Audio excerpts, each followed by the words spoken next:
What up, guys? Welcome to the Sound Centric Podcast. I'm Samuel Sarfo. I'm Adam Dash. And thank you guys for tuning in for this week's episode. Today we have a very special guest with us from Houston, Texas. He's been making tremendous strides over the past couple of years. His live performance session with Up Rocks for his song Nightmares has about 300,000 views. So that just shows how much he's been killing it. If you haven't checked it out already, we'll make sure to put the link in the description. Go ahead and check it out. It's easily the most rawest performance you'll ever see. But for today's episode, we'll be talking about his recent album 95 Civic, as well as his upcoming collaborative project with his collective team CXR before the summer is over. And of course, his whole musical journey as a whole. But Dende, thank you so much for being here, man, and taking the time. Thank you for having me. I appreciate you. Of course. Let's get rolling, Adam. Yes.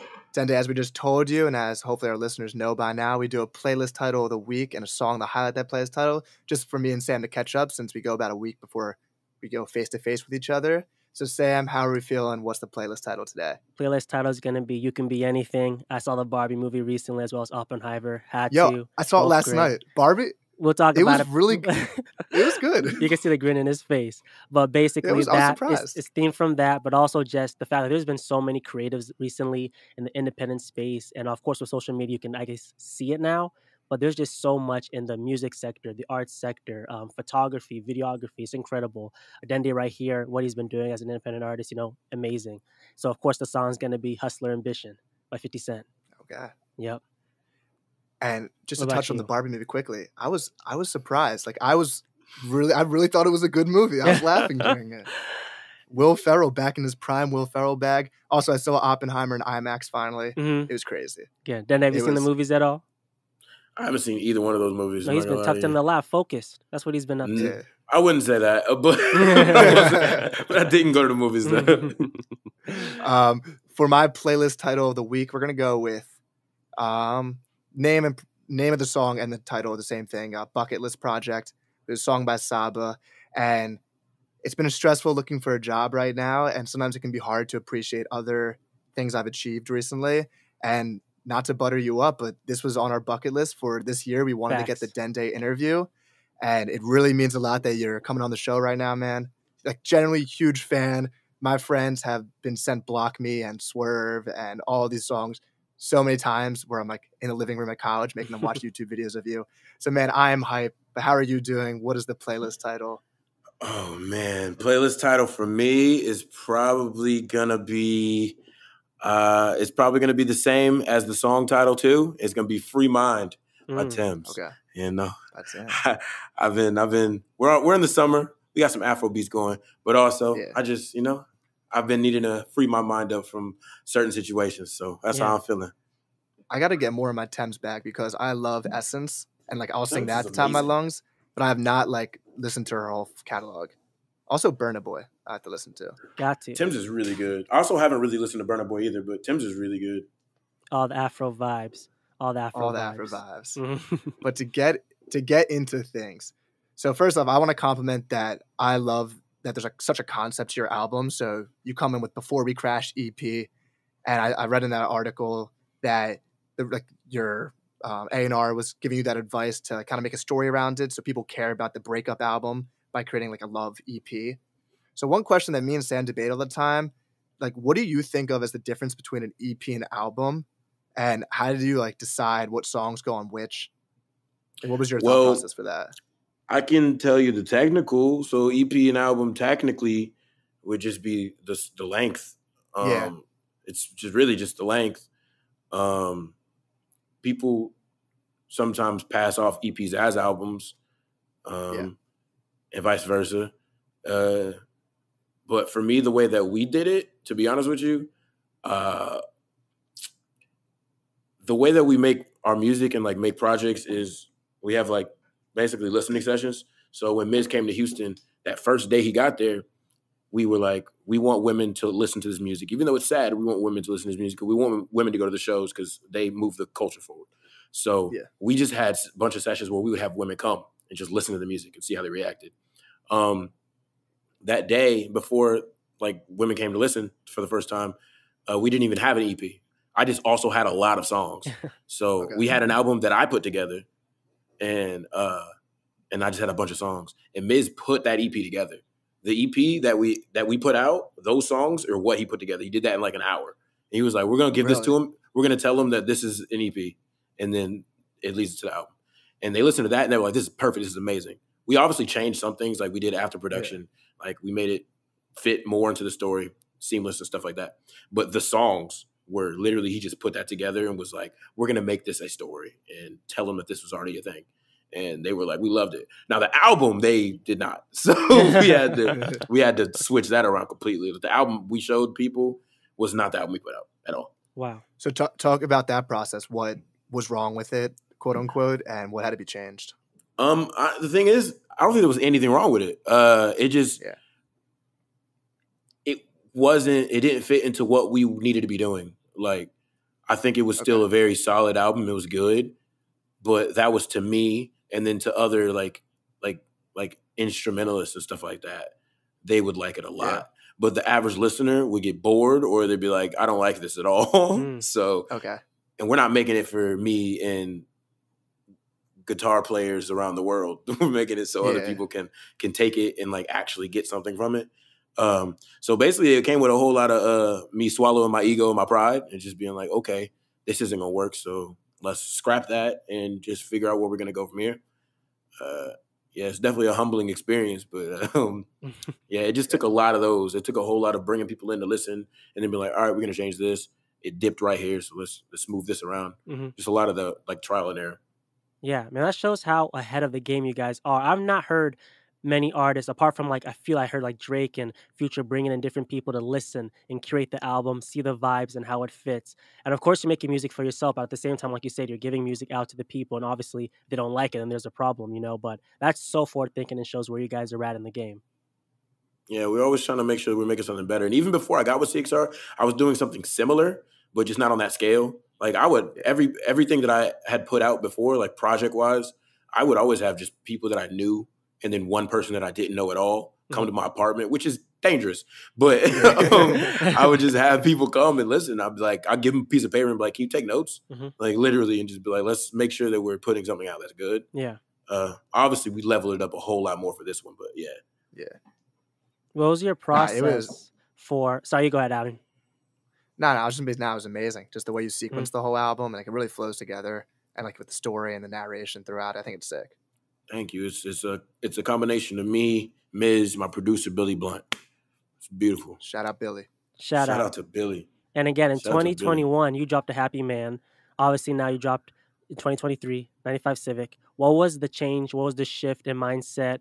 How was the process different compared to that album and, of course, previous projects as well? So I'm a control freak, and I can't. I like to take accountability for my own actions.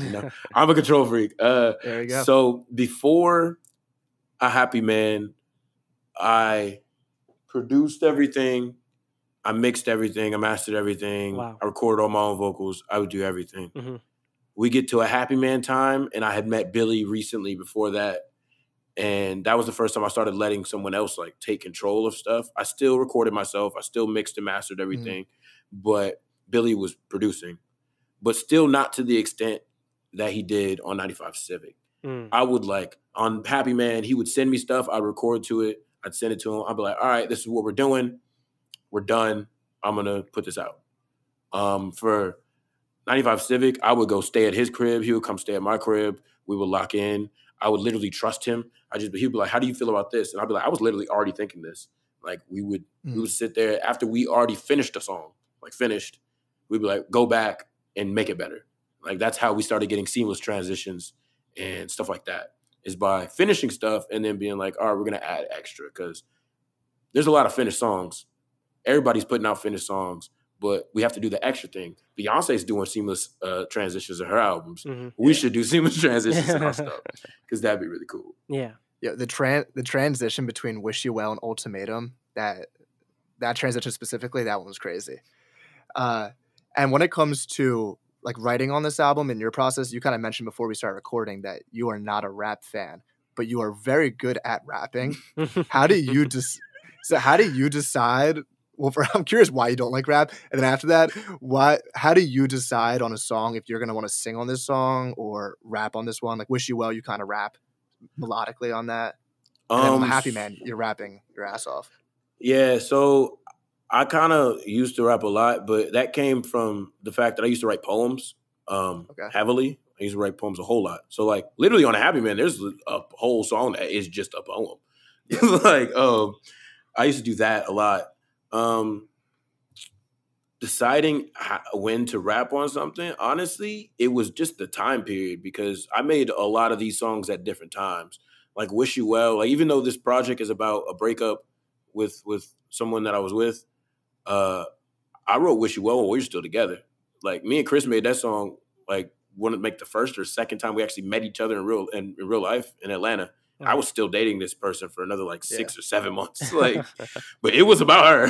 Like, but like that was just a different time. And I was still rapping. Like I was still rapping in songs. Yeah. And then I transitioned to mostly singing in songs. So it isn't like I'm gonna make a decision if I'm rapping in a song. It's mostly just like the time period I was in.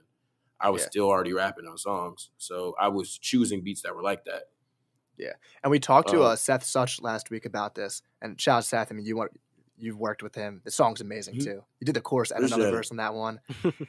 What's it like? Because I've had trouble with this as an artist, and you just kind of mentioned it, dating someone while writing a song. What's it like releasing music knowing like that person might hear that story?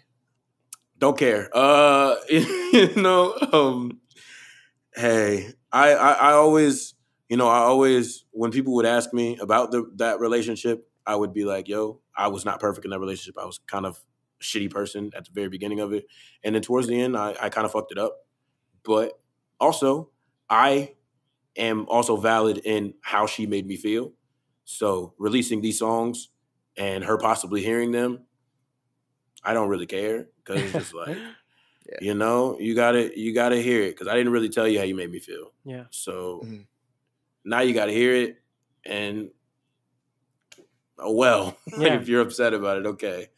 But you know what they say, heartbreak, it makes the best music. And this is one of my favorite projects from you. Pregnancy Pack. Oh man, that was I think between those two are my favorite. But do you think that having the time to actually be working together physically for 95 Civic maybe enhanced it a little bit more compared to just receiving beats separately, online? For sure, there's a lot more. It's a lot more personal. Mm-hmm. It's a lot more like literally if you were in the room watching us make do the after production and stuff on this project and on the EP. I'm literally most of the time I was at Billy's crib, laying on the floor in his studio room, and I'll be like, "How about you do this?" And I'd hum something, and then he brings it to life. Or he's just like, "I think I want to do something like this." Or literally something that a lot of people didn't even realize was going on is like there's certain taglines in almost every single song that were in one song. Like I think it's Swerve. Yeah, you say you love me. That happens in a lot of the songs. Like it's just like him playing an instrument. It does those notes. Like it's just adding simple stuff like that people don't even realize. And then we're just like, I think that would sound really cool. But if we're like not in the same room, one of us won't say it and it just won't happen. So it definitely makes it easier to do just cool stuff that even no one will notice or they will. And they'll be like, that's really cool. It just makes it more personal. I think that's like the funny part about making music is, especially if you mix your own music, you listen to it, hearing every single thing from like a small ad lib, and no one else hears that. And you're like, oh, you hear that like noise? And they're like, no, you're crazy because you've heard it so many times. And so you're now working with a producer and you touched on being a control freak. How did you guys build that trust where you're like, no, what, maybe he is right about this? And then how important do you think it is for artists? Because it's easy to make music in your room. It's not scary. There's no one giving you advice. You're just making it how you want. So how important have you found it and to other artists to like find someone to work with and build that chemistry? Well, for the first one, I feel like me and him just started being friends. Just like genuinely outside of music as well. So trusting him inside of the music when I know he's amazing at what he does wasn't that hard. It just wasn't. I urge people to definitely find someone that they trust to help them. Cause it's like, even if they're not a producer, just something. Cause like, you can't do everything by yourself. You can, but not only does it make it harder, sometimes there is a ceiling. I'm not saying that there's always a ceiling for everyone because there's a lot of people that can just do every single thing and they can go to the highest of heights. But like, there sometimes is a ceiling for most people of what you can just do by yourself. Unrelated, because this kind of has to do with the question before. I just wanted to tell this. Yeah. One of my favorite moments is how we were making Nightmares, and it's one of the saddest songs, if not the saddest song on the album. And when we made that song, we were laughing because at the beginning, I'm literally humming the Halo theme, and no one has said anything about it. I'm literally singing the Halo theme, just in a different key, funny. and no one has said anything about it. Every time we heard it for the first like month after we made that song, every time we heard that part, we just laughed. But we left it in. Like it's in the song. Like if you go listen, I'm singing the Halo theme. So Halo, if you want to sue me, that'd be fire because then I get on the press. Yeah, let's do it. Get him. Man, I mean that's why you got to make music for you. Sometimes you'll say a line that no one else gets, but like if you find it funny or you get the references and like someone else does, it makes it so much better when someone does mention like, yo, was that the Halo song? And you're like, finally. Someone saw it. Well, that's always the point to make music, man. That's the fun aspect of it that matters. And of course, you said working together in a team has played a big part. I know, especially with independent artists and the whole like culture is always DIY, do it yourself, mix, master, produce, songwrite. But at the end of the point, there's going to be a ceiling. Of course, you're with CXR, amazing collective. Talk about how you got into that, your relationship with the members of the collective, and then also the features as well on the project. How did those songs come together? So with CXR, I started working with them mainly because I became cool with Chris over the internet. Like I became cool with Chris on the internet during like the pandemic, like the very beginning of the pandemic. I got familiar with his music. We started like hitting it off. We would both be traveling at the same time and we would end up in the same places. And CXR was always around him. So I always ended up being around them too. And eventually they asked if I wanted to be a part. And I said, yeah, because I actually like how they operate just on the business side. And then I like them as people. Mm-hmm. Like they're cool and they know how to handle me as a person. Because I there's not much I take serious. Like I take music serious. There's not much I take serious. Like in regular life, I don't take a lot serious and they know how to handle me because even though I am living regular life, it bleeds into the career. So they know how to handle me like with the RB stuff. Like the first, like literally the first time all of them like were really, really around me like that was when I was already in CXR and they came to Houston for the pregnancy pack release. And I went with Colin to Arby's. I just wanted to go to Arby's. And he took a picture of me in Arby's and posted it and it started going viral. And then we sat around a table because they started flaming CXR for eating Arby's. They made like logos with CX Arby's and stuff. And we sat around a table and made a press release. Like I wrote half of it, like saying that Dende's kicked out of CXR. We don't eat Arby's. That's just nasty. Yeah. But make sure you go listen to Dende's EP. Like they turned it into and that started going viral too. Like they turned that into like a way to promote my music. Like just something stupid as me wanting to go get something that everybody hates, like turned into a way to capitalize off of it. And I really like how they operate. It's cool. Yeah. Some of the features on the album, man, who was on the EP? So the EP is Erica Officer, who is also in CXR. She's the homie. I love Erica. She's amazing. I'm really proud of her.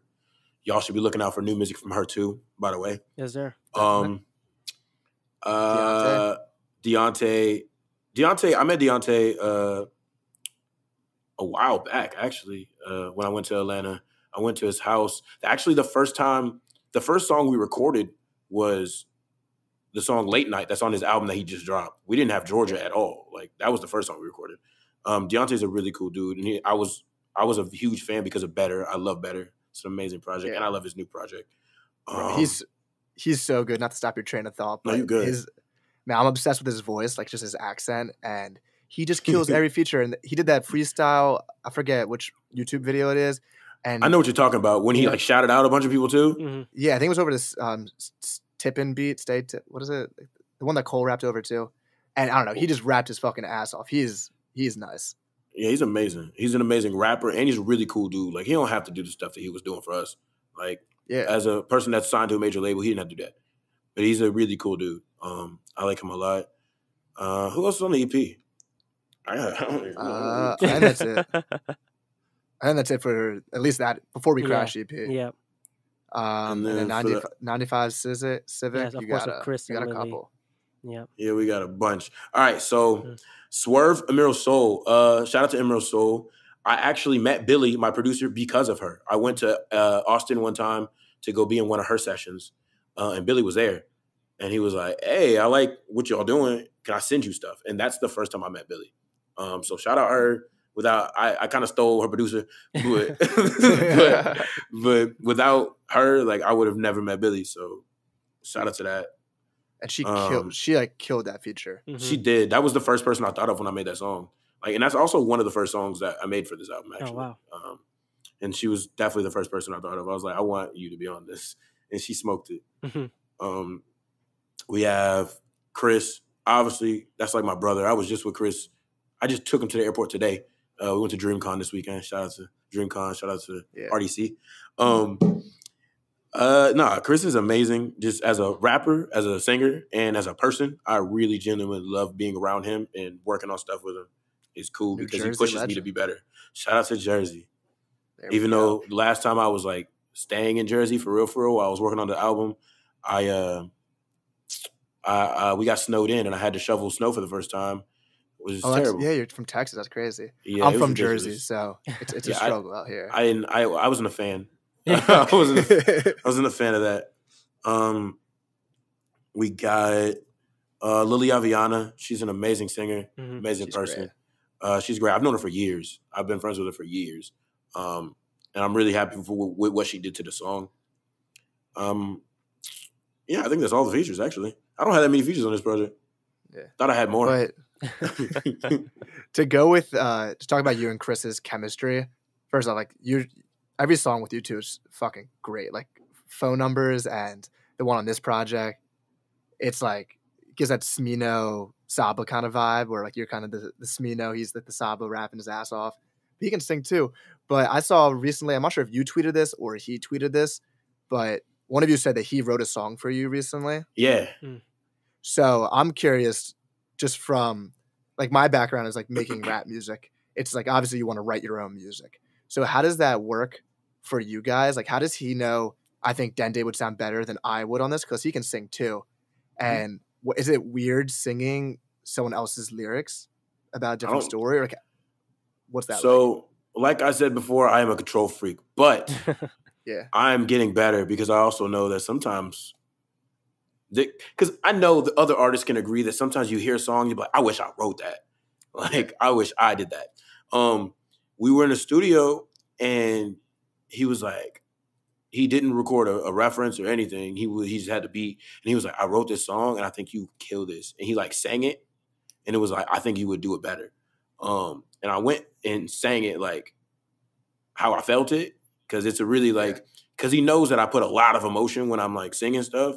So I heard it that way. So that's how I sang it. And it's a crazy song. I'm gonna see if Miz will let me send it to y'all so I can listen to it. But but I'm all ears. I feel like it's cool sometimes to just like let someone else do something. And if you can translate it better than they could, then it's still a good song. It's still the same song. It's just someone else is singing it. Cause, you know, what song did Leon Thomas write for SZA? I forgot which one it was. Oh, it was the big one too. Yeah. Well, Leon Thomas is amazing. It wouldn't have did that if he did it, you know? Yeah. It would have got a lot because like he's Leon Thomas and he's amazing and everyone in the industry respects him at this point. But it wouldn't have did that commercially. But she was the better person to sing that song. So it's just like sometimes you gotta give up your work and let somebody else take it. Honestly. Yeah. I mean, it just takes a lot of humility as an artist, because especially as an artist, like, you do believe in yourself clearly. Like you have to have some type of confidence to release music. So to be able to say like, you know what, I think like to dish it off to someone, like I think they can do this better. It's just a crazy like talent, and I mean it works out for so many people. And there's so many artists that you don't even know of that do make their own music, and they've written like the biggest hits in the industry. And it's wild. It's ridiculous, but it's really cool. I'm definitely still open for people writing stuff and giving it to me. I usually write all my music though, but if I like it, I'll do it. I'm not against someone else writing something. I like it. especially when it's someone in your camp, someone you're so close with. The song was Snooze. Leon Thomas, amazing, amazing artist. I know that me and Adam talk about this all the time in terms of touring with independent artists. It seems like touring has become on a decline. Basically, you can just make music in your room, put it out. That's it. No need to perform or touring. But you take performance to another level. You recently toured for your album. I believe it was your first headlining tour, correct? So really huge. Yes, sir. Talk to us about touring and how that was for you, where you went, the whole spiel. So my first ever tour was with Chris. A couple months before I went on, he did his first headlining tour, and he had me open for him. That was amazing. I just had to show up, perform, and go to sleep. That was cool. I really enjoyed that. My tour is terrifying because it was my tour, and I have a full band. Yep. Which fire. That's what I'm team full band if you're able to have full band. Yeah. Because the type of also being on Chris's tour prepared me for my tour too. Because like not just like because I was ready to move around. Like I'm cool with that. We've been doing that for the past like 3 years. I'm cool with moving around. But it was the stage presence kind of thing. I've always been really good at performing, but I got very used to having a band and almost used it as a crutch. And then on Chris's tour, I had nothing. I had a DJ. And that first show, I was like, oh, I got to do something else. I was like, oh. So I had to like get in my bag and start out like performing extra hard. And then I kept that with me even when I had the band. So it elevated it even more. My tour, I went places that I never even had my own show at. We went to LA, New York, Brooklyn, Chicago, Atlanta, Dallas. I've never had a show at all in Dallas and Houston. All the shows were around the same, like people showing up besides Dallas and Houston. We had more because I'm a Texas person. But it was amazing. The fact that I'm going places that I've never had my own individual show at and they're singing every single word to my album felt crazy. Like, that was insane to me because it's just like, oh, y'all really came here? Because, like, we have openers and stuff. I'm like, maybe these openers brought these people. Yeah. These people know my words. Yeah. Like, that is crazy to me. So that felt awesome. Really insane. But it is tiring. It's stressful. It's scary. But it's worth it. It's worth it at the end of the day. Definitely scary. And we hear so many stories of artists not even breaking even. You know, sometimes you lose money when you go on touring, which I think, why a lot of reason why a lot of artists don't do it. But in terms of CXR, how does that work as like a functionality in terms of making sure the business is all right? How can you afford to go? Now you said you had a band this time. Is it like a progression? You got to level up slowly over time, or just how does that work? We got to level up. To be honest with you, we didn't even have the bread for this tour. I do what you got to do. We got one sponsor. Shout out to Topo Chico. They gave us some money, but it wasn't enough. Like, I'm not bashing them out. It's just like they don't owe us anything. We're new. Like, they don't owe us anything. So they gave us something, and I really appreciate it. I love Topo. They always show love. I literally have a little Topo thing right here. Shout out Topo Chico. Sponsor the podcast. Shout out Topo. But there's some of the stuff I had to just borrow money. Like, my cousin paid for all of our B&Bs. We just paid him back. My friend, one of my best friends since like 8th grade, he paid for all our flights. He had a credit card, and he was like, I can pay for your flights. You just got to make sure you pay the bill back by the 16th. I was like, all right. He paid for all of our flights because we didn't get a bus. We flew everywhere. We thugged it out. We did it ourselves. We had no funding from like a label or anything, and we just made it happen. Yeah, I didn't really make much money. Like, we sold some merch and stuff, but I had to pay everybody. But we definitely made an impact, and 100%. I'm happy with what we did. I'm very happy with what we did, to be honest. As you should, man. Yeah, that's awesome that you have such a strong support group behind you. Also, I mean this genuinely, your sweatshirt with the, what's it say? Don't let her steal this, or it's a fire hoodie. I think I have it behind me on the coat. Yeah, she can't have this hoodie. Yeah. She can't have this hoodie. Yeah. Once I have a job and funds my account, I will hope to buy that hoodie. Something I've always been curious about for artists is that sometimes when you make, let's say, sadder music on your album and you have to perform it every night. So I always thought about, like, say, like Mac Miller. and like some of these songs are so sad, and you have to perform it every night, and it's like, does that get to you as a performer, or at that point is it just singing another song and like you kind of forget how you felt when you wrote that? No, I gotta feel it. But luckily for me, I was also kind of going through something during that tour, so I was feeling it anyway. Yeah. So it probably made the performances a little bit better. But yeah, you gotta feel it because I'm a very when I write, it's very emotional, and when I perform, I want you to feel it. So is that hard on you, kind of like to get yourself to perform it every night to get into the headspace? It's kind of like putting yourself back into a bad headspace, but then you're also enjoying the fact that you're performing to a crowd that loves your music and is singing it to you. Yeah, it's I like there was some times when I would be like in it and I'm feeling that emotion, like with song like Nightmares, and then I literally see people singing it and I smiled and I'm like, wait, I'm not supposed to be smiling right now. Like, because it's just like that feels good. That's sick, seeing people like writing in their bedroom a song. I can't even imagine. And then people actually saying the words back to you. Yeah, it's insane. It is a crazy feeling. I bet. But yo, let's transition from this project to the upcoming one that's coming out next week. Before the summer's over, EP, the CXR collaboration project. Why don't you tell us about that EP as much as you can? You know, a little something for the fans. So we have we have a lot of good music on there. We have me, Chris, Erica. We also got Trinobi on that project. We have one song that's kind of like it's still a bop, but it's kind of like, it's actually dropping tonight. Well, I guess not tonight, whenever this drops, but it drops on the 2nd. Mm-hmm. It's out. It's kind of like that one's a little bit more of a emotional one, but the rest of them are vibes. Like, it's a vibe. It's the summer, so we gave y'all some vibes. We wanted to show y'all we can have fun too, because I put out a very emotional album. Chris put out a very emotional album. We wanted to show y'all we can have fun. So this project is very fun. There's some genre bending in there. It's gonna be really cool. I like it. And also we try to stick to concepts, so we stuck with the ice cream. Kind of, it's the summer. Yeah, you got to get some. Yeah. And shout out to our guy Tyler. Shout out to our guy Tyler for making that album cover. Tyler is great. Tyler is great. I mean, I love the Twitter community of artists, and maybe it's just like this specific one, but like Tyler just doing every single person's album covers and like dropping the dopest cover ever. And shout out to him. So I saw you tweeted, I'm not sure if this was yesterday or today, but you said you're moving out to LA.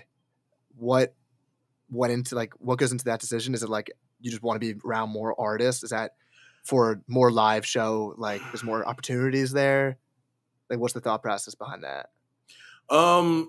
So my producer's already going out there. He got a B&B for a month, and I was debating on if I was gonna go or not, just because I didn't know if I wanted to be in Texas or if I wanted to go to LA. But it's time for me to just go out there and just stay for a little while and actually work. Because usually when I go, I'm there for like 4 days, and I try to cram everything into 4 days. But I kind of want to just go immerse myself in that environment for a little while, just lock in, work on the next music, just be personable with as many artists as I possibly can. Yeah. Is there anyone you specifically want to work with that you've seen? I want to work with Matt Keen. I want to work with Coco Jones a lot. She's fire. Yeah. Obviously Leon Thomas. I want to work with Kenyon Dixon. I want to work with there's a lot. This is your opportunity. We'll tweet this video out and we'll tag them. So it's your chance. Not for sure. Keep on throwing names. I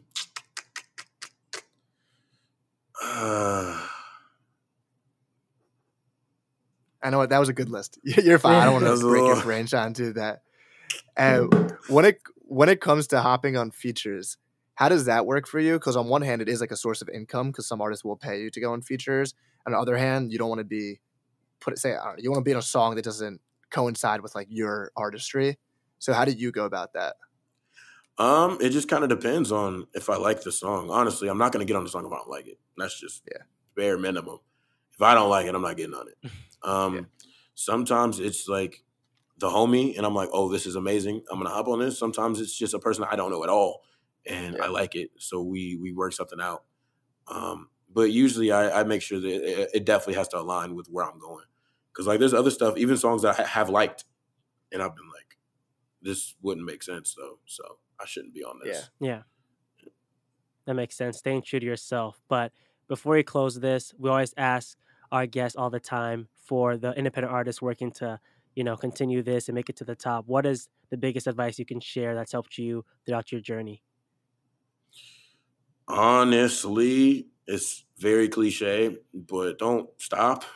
Genuinely. If you think about it, I'm 28. I started making music in 2013. I didn't start seeing actual success. Well, I wouldn't say actual success because whatever. I didn't start seeing the type of growth that I wanted to see until maybe 4 years ago. Mm-hmm. So I got 6 years in before anything started happening. Yeah. And I just didn't give up. So, and I'm good at what I do. I'm not discounting that. But even people that aren't as good as me or people that I know persevere and get places that others that quit too quick would ever get. So just be consistent and keep going. 100%. You gotta do your 10,000 hours, put in the work. But guys, thank you so much if you tune into the very end. Unless you got more questions. I know Dende's here. This is your chance. But thank you guys for tuning in. Make sure you check out before the summer's over when it comes out. And at Dende, where can everyone follow you? Any updates or anything like that, or just links where people can hit you up, handles? You can follow me on Instagram at IamDende, IAMDENDE, and on Twitter at DendeIsme, DendeIsme. Beautiful. All right, guys, we'll see you in the next one. We appreciate it. See you guys later.